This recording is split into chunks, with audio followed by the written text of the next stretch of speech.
Looking to start a podcast but don't know where to begin?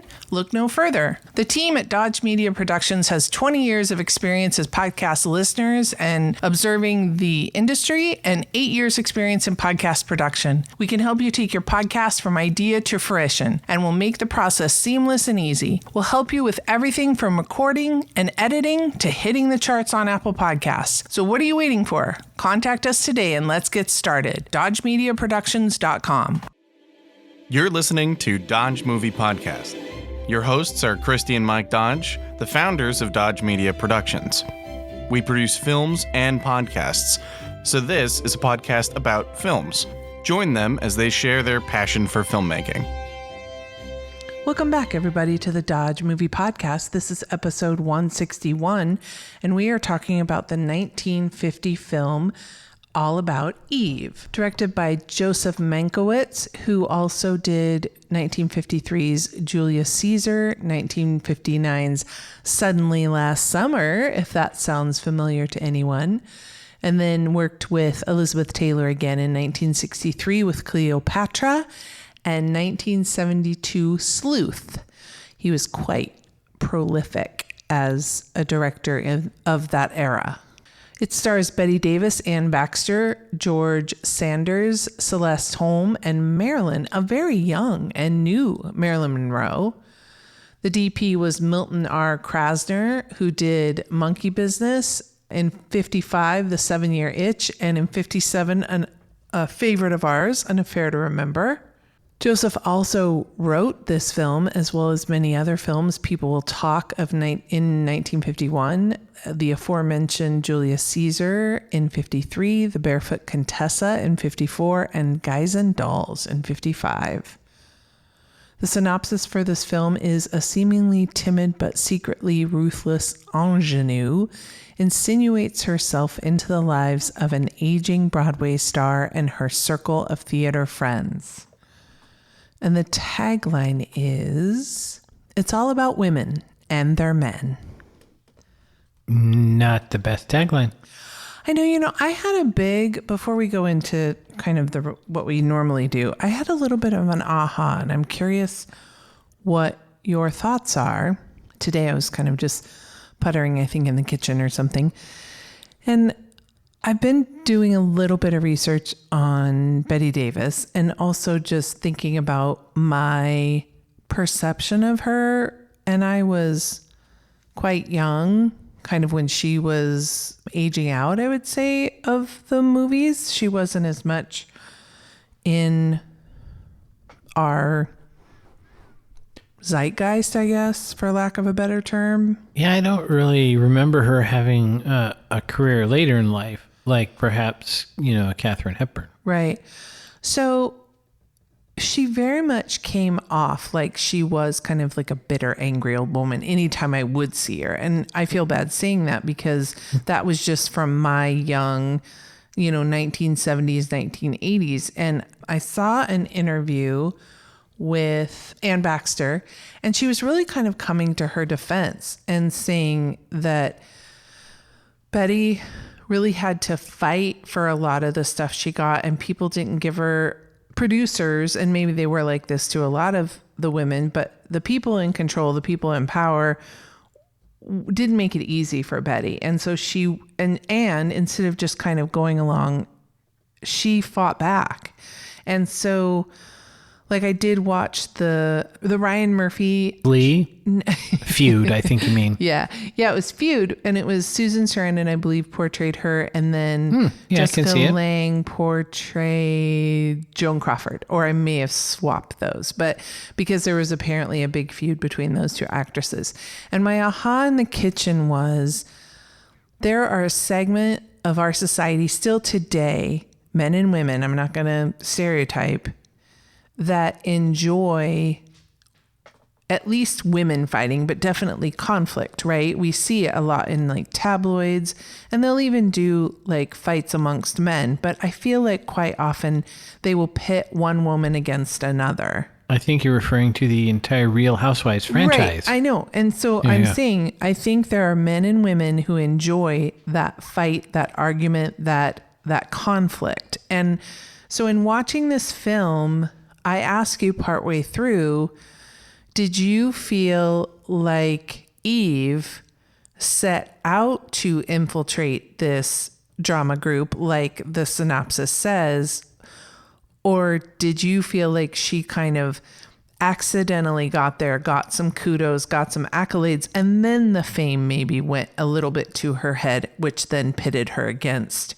Bette Davis's character, Margo? Right. And halfway through the film, I would have thought it was a little bit more accidental, but I think then the end of the film, we find out that it was very purposeful, right? So kudos to Anne Baxter. Or was it Anne Baxter played Eve? Yeah. She played Eve, and she did a great job because she seemed like the ingenue. So one piece of trivia that I thought was sweet and kind of took away a bit of the harshness that I have of Bette Davis, and I feel so bad saying that because I don't know her at all. It's just my perception, and it's also my perception as a young person with an older actress. But she fell in love with her co-star Gary Merrill during the shooting of this film, and they married just weeks after filming completed, and then they adopted a baby girl, and they named her Margo, which was her character's name. Wow. Isn't that sweet? Marriage. Yeah. Yes. Yeah, it's kind of interesting because her character in this film is obviously supposed to be angry and bitter. And I don't really, I have to say I know her name, but I don't know her oeuvre. So it's hard for me to say, oh, remember that one time when she played somebody that was fun? So I don't know if it was typecasting or if that was just kind of her wheelhouse. But yeah, I feel sorry if she was a really pleasant, sweet person, because that's not kind of the persona that maybe we came across. And this was an era definitely when the studios had a lot of control over how people appeared, right? The news articles that were written about them and the photographs and everything. So is it as simple as she was fighting with the studio? And so they're like, all right, we're going to make you seem this way. I don't know. It would be curious. I have to say, I struggle to say whether she did a fantastic job or not in this film because I don't really know much about her, but her portrayal of that character of Margo certainly was kind of bitter and jealous and paranoid and all those things. Not very likable, but that could have been great acting because the character was supposed to be not particularly likable. I think we were supposed to see Eve as the pretty young thing that it was innocent and she's just, so excited to be involved in the movies, or in this case, Broadway at first. And then I liked the twist at the end where somebody Eved Eve, right? So, yeah. Which probably happens a lot in Hollywood. Oh, you would think, of course. Yeah. All the time. Yeah. You stand on top of somebody else to climb up, and then somebody stands on top of you, right? That's probably just the way it goes. And it is an interesting thing that the tagline said something about women and their men, because in this film, there very much is a difference in kind of the genders. And I think they even talk about that at a certain point. But then there's her friend, Margo's friend, who's kind of the wisecracking one. I couldn't help but think of who did Rosie O'Donnell play in Grease, right? Rizzo, yeah. Kind of the same thing, and had a little bit, I think, of that New Jersey kind of East Coast accent as well. So then you say, well, maybe it's not so strictly that. It's just more for the leads, like when Bette Davis and Anne Baxter, because they're going after that leading lady role, they're a certain kind of way. And then you see Margo, she has furs and all this stuff. And then Eve becomes this, oh, I'm just a poor person. But then gets later in the film, she has her own penthouse apartment and her own expensive clothes. So is that just they're commenting on that role of leading actress? Interesting for that time period. Yeah. I think that in one of the videos I watched, and there's many, so I wish that I had had more time to really dive into it because I want to give Bette her due. Like, I don't want to not have all the information and categorize her in a light that isn't correct. But one of them said that she very much felt that at 40 you were done. Like, and which was kind of, I think, what she was experiencing in Hollywood, that was the reaction that she was getting. That I think in that era especially. Yeah, once you hit 40, you were just done, and pack up your bags. You're going to play the grandma, or if you're lucky, right? I mean, it's almost like maybe because then that embarrassing that a big actress like Bette Davis is just playing a supporting role on, with Marilyn Monroe now playing the young ingenue. So I was thinking not at all to compare women to horses, but you said put out to pasture. And I was thinking of the same thing, that why wouldn't an actress continue to be able to be a great actress in different roles? But I think at that time in Hollywood, it was like, okay, you raced in the Preakness or whatever. All right, now you go hang out in a field for the rest of forever. Why? But that, I think probably leading ladies did have that sense of being, and again, kind of like the show pony. They're just go stand over there and look pretty kind of thing. Where maybe if you were a character actress, you had a longer career because, no one would really think as much of a character actress transitioning from the wisecracking little sister to the wisecracking friend to the wisecracking neighbor to the wisecracking grandma. You know what I'm saying? Like you'd have a different, but I'm sure it was incredibly hard on those leading ladies because when they were on top, they were so much on top. And then the fall, when the studio, like you said, probably like your 40th birthday, I'm thinking of Logan's Run, where the crystal goes black in your palm and that's it, you're out, right? That must have been horrible. Yeah. And then to see the actors, the men you were acting with, go on to continue in the role of the handsome guy, and they just have, like you said, now a new woman. And you mentioned Marilyn Monroe, and I will be honest, this is amazing. I didn't know she was in this film. I hadn't looked at the credits. And when she walked on screen, I was like, who's that? Right? She captured my eye, not even knowing who she was, in a small part. So it's kind of like, wow, that's some star power, right? Yeah, it would have been tough back then. I think that like women in the studio system back then often were kind of like your behind the scenes people, even on the crew.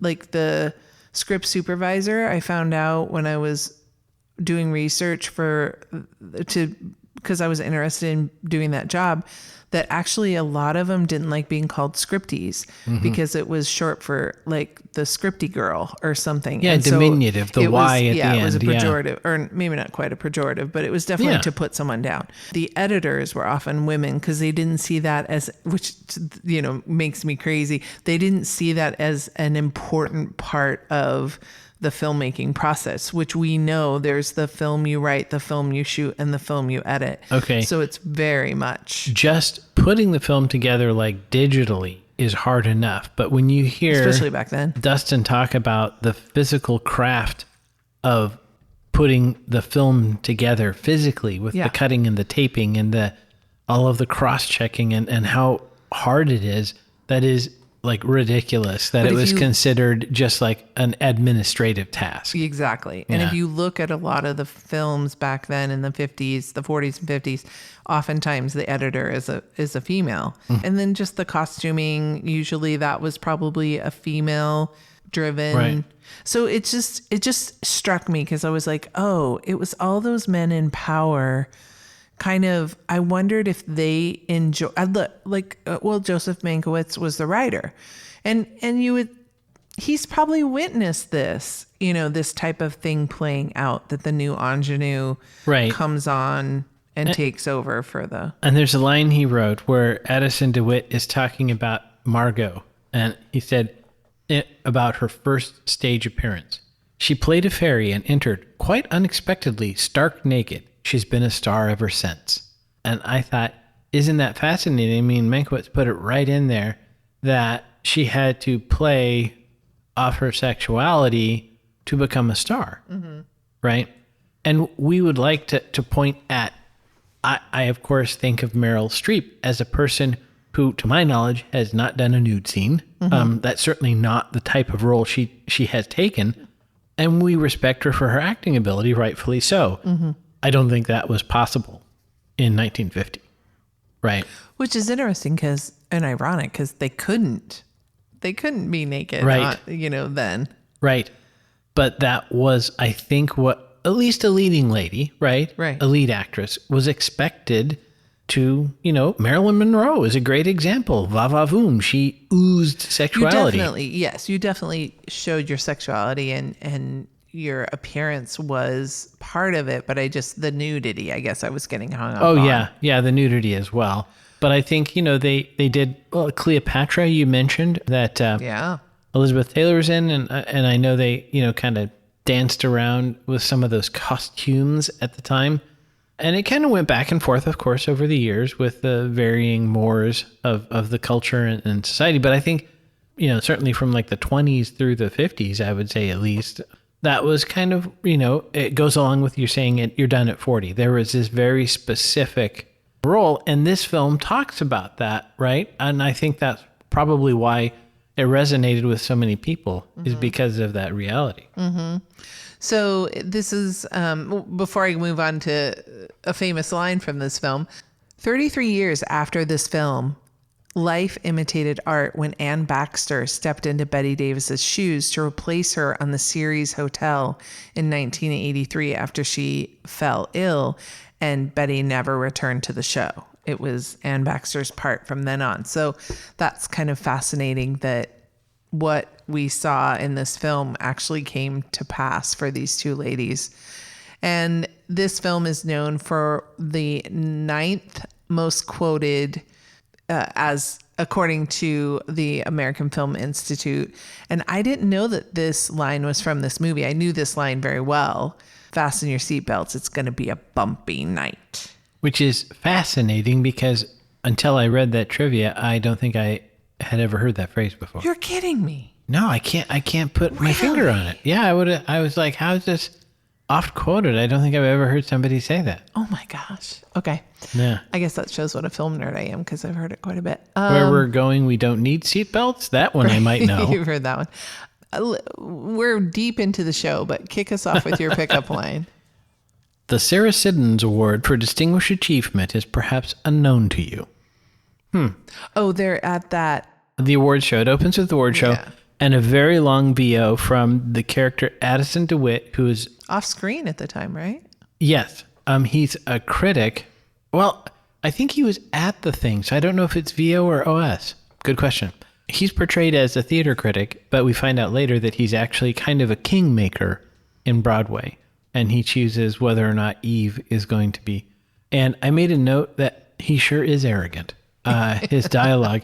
But I did like, there's a funny bit in there that the writer who wrote the line put in, because DeWitt says, when he's talking about the awards, he says, minor awards are for such as the writer.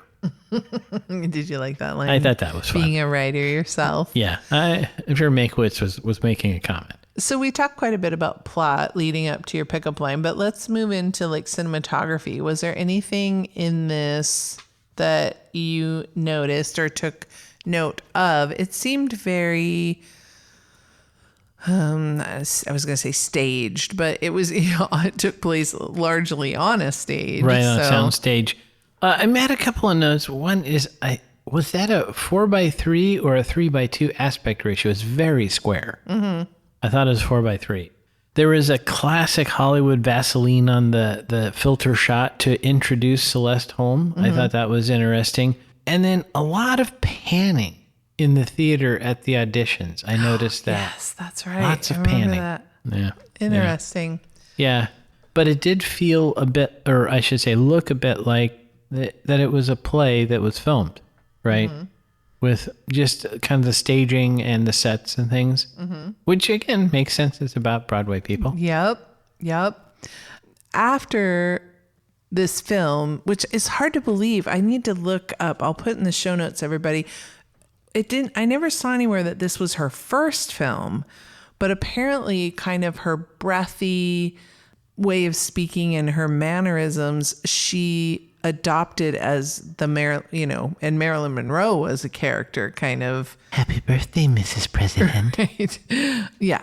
So Marilyn Monroe was a character that Norma Jean played, and apparently after portraying Phoebe in this film, she took on her mannerisms and her breathless voice. So I'm curious where this shows up in her line of credits. I think this is her first real film. She maybe had a couple bit parts. I thought I read this was her first actual on-screen line. Okay, I didn't see that. And usually stuff like that pops up. Yeah, I could be wrong. And as I said before, I find it fascinating. I was never like a huge fan of Marilyn Monroe. I know that will surprise those of you who think I'm a friend of Dorothy, but I enjoyed the naked photos like everyone else, but it was just like, eh. But she walked on screen in this film. I'm like, okay, I get it. Right? Well, I mean, to be fair, when we came into awareness of her, I believe she had probably already passed. Yeah. Yeah. So she was just like a legend. She was I almost guess that's like true for us. She was, yeah. So we didn't go to the movie and see her. We can now, obviously. Right. Like I'd seen the photos of her, like with the Great in New York and these different things. I'd seen her movies. Mm-hmm.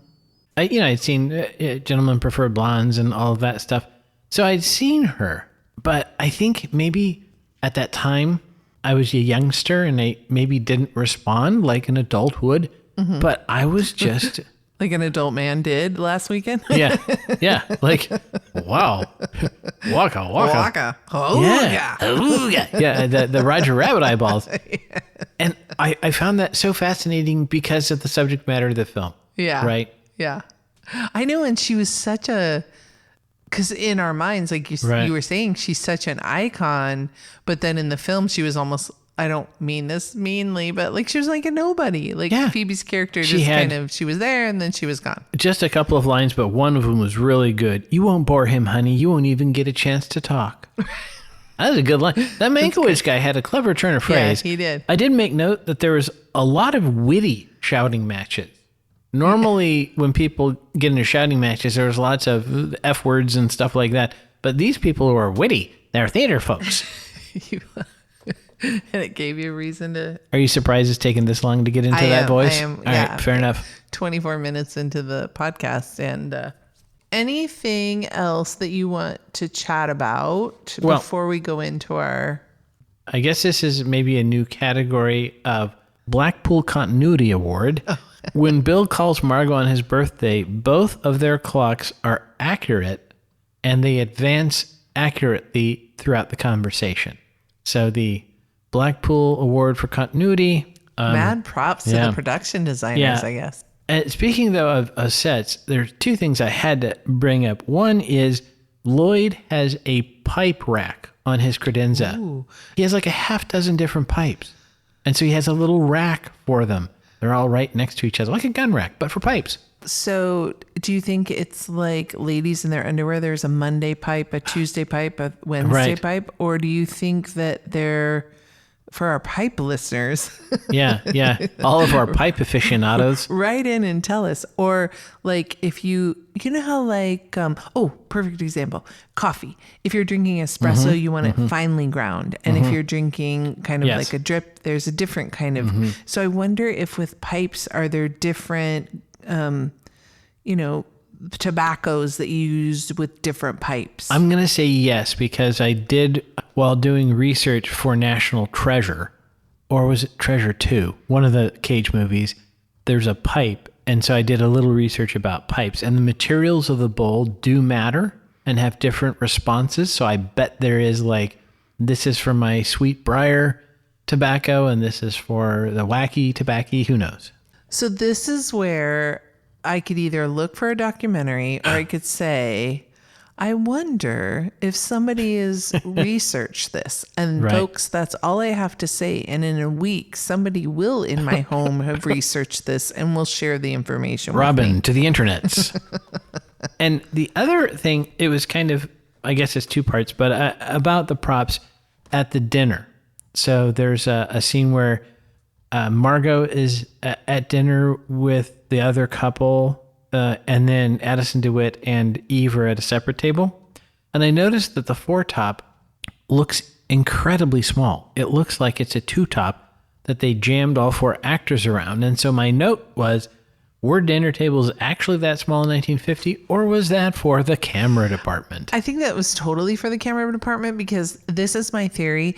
If you pay attention anytime, even today, anytime a couple is in bed, it is often a full bed. It's not a queen. It's not a king. And as we know, when you go into most people's homes that you know, the couple has like at least a queen, if not a king. Sure. Most people have a king, I would say. But yeah. On TV, if you look... Right. And it's for the camera, because if you had a husband and wife where they would normally sleep in a king-size bed, they wouldn't be in the same shot. Right. So they have to cram it. And sometimes it looks ridiculous, like they're in a twin bed. Yeah. Like, Now I want to totally pull up a shot from the Brady Bunch, because I bet that was like a full or even a twin to put Mike and Carl in the same shot. I could find countless, because I notice it all the time. And luckily, I think celebrities are thin people, but and so it works. Right. But I don't want to sleep in a full bed with anyone. Yeah. Even my dog, because he takes up too much room. Okay, so this is kind of funny. When you said that, it just reminded me, I'd heard this, and I think it's an urban legend, but they said that they had to use a different layout on aircraft to the Polynesian islands because they were all such big people that you couldn't pack as many in. And I was just thinking, okay, so we should talk to Taika.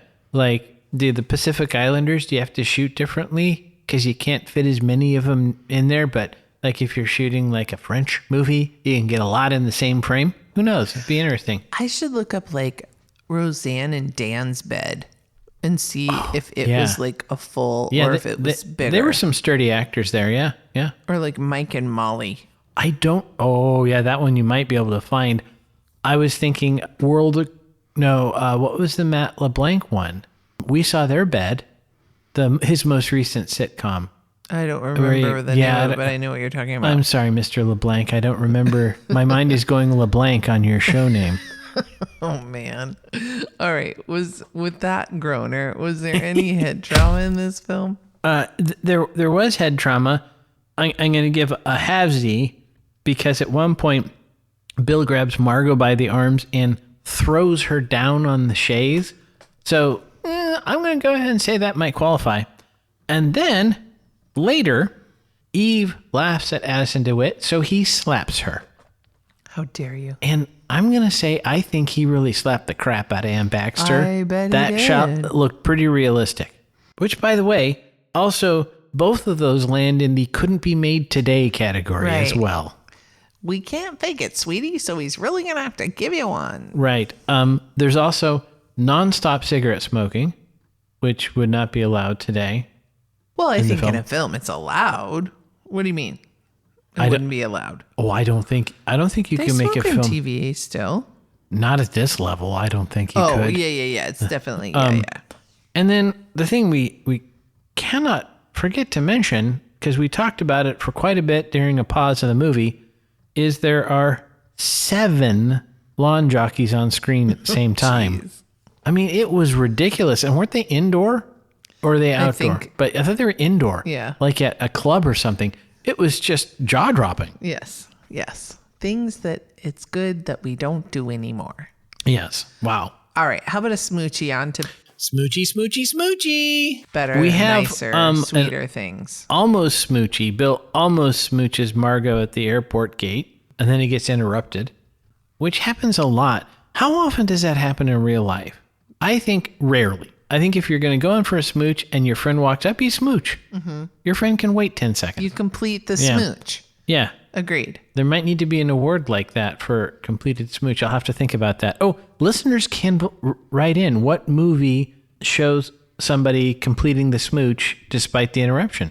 Oh, because I'm glad you clarified that. I'm like, every movie we've talked about a smooch. So yeah, but you're saying an interrupted smooch that then gets completed. Because I actually have a term, almost smoochy, that I have invented for this. Semi-smoochy is when one person is kissing and the other is not. But this is an almost smoochy. Is there going to be another award show next spring, the Smoochies? Smooches interrupt us. And then there is a real kiss when Karen kisses Lloyd after he wins the award. But that's about it. I would have thought there would be more. There you go. All right. How about a driving review? Did we see any of these folks drive, or did they just stay on stage? We did actually see one driving scene. So early on in the film, we see 1946 DeSoto Taxi, which was interesting because that's a mid-priced vehicle, pretty nice for a taxi. Mm-hmm. From the transport, when he's leaving to go to LA to direct a movie, that's a Lockheed Constellation known as the Connie to some people. Fascinating 4-engined aircraft, very elegant lines. But then there is the scene where Lloyd is taking Margo and his wife to some place and they run out of gas. But Lloyd has poor driving. He puts his hands on the spokes of the wheel, not on the ring. So not only do you have less control, shorter lever arm, but if you happen to hit a pothole or something, you're going to possibly injure yourself even. So cut that out. 10 and 2, outside of the ring, folks. Leave the spoke alone. I always use the spoke. Oh my goodness. I used both spokes. So I'm like 5 and 7, 4 and 8. Okay. I think we're going to have to we're going to have an intervention of some sort for that, but okay. It looks cool. Shall we go to the numbers? Let's go to the numbers. Okay. This film was voted the 21st greatest film of all time by Entertainment Weekly. And in 2007, the AFI ranked it as the 28th greatest film of all time. Mankiewicz based it on an article written by Mary Orr, and she got a whopping $5,000 for the rights to her article titled The Wisdom of Eve. Okay, what is that 5,000 in today's dollars? I'm so sorry, I don't have that information for you. Do you want to do some quick Googling while I can do some quick math. Can you... I can stall. No, tell me the gross and the adjusted gross. I don't have that either. Oh, all right. Okay, listeners, go figure that out. I can try to figure it out. I can do it in the show notes. I'll put it in the show notes. Okay. What the $5,000 would be. Okay, it had a budget of $1.4 million. Oh, and it brought in $8.4 million domestically. And I guess they weren't sharing films worldwide in 1950 because it only brought in $2,348 worldwide. But they did good here in the States.